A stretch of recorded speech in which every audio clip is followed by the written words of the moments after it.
Sanità ed emergenza profughi come conseguenza quanto accaduto a Lampedusa. Sono questi gli argomenti trattati dal governatore della regione Veneto a Padova a margine dell'inaugurazione dei nuovi reparti per il servizio psichiatrico del Dipartimento Interaziendale di Salute Mentale.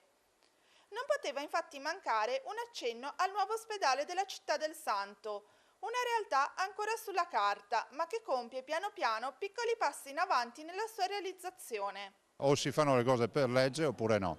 Diciamo invece che siamo pronti per dichiarare nel giro di qualche mese la pubblica utilità, che rappresenta la pietra miliare per realizzare l'ospedale. E sarà un grande centro di eccellenza, e con la liberalizzazione della mobilità sanitaria ogni cittadino può andare a curarsi dove vuole, quindi il Veneto rischierebbe di pagare il conto in altri stati per le cure dei propri cittadini, ma anche viceversa, e quindi sarà un ospedale per i veneti ma anche attrattivo per tutti gli stranieri. E quello di Padova sarà un nuovo ospedale che riserva particolare attenzione alle patologie che colpiscono i più piccoli, rafforzando così uno dei fiori all'occhiello della sanità regionale, quale l'oncoematologia pediatrica e la cardiochirurgia nei bambini. Vogliamo dedicare presso il nuovo policlinico una torre intera del policlinico, una sezione intera a quello che sarà il nuovo ospedale del bambino.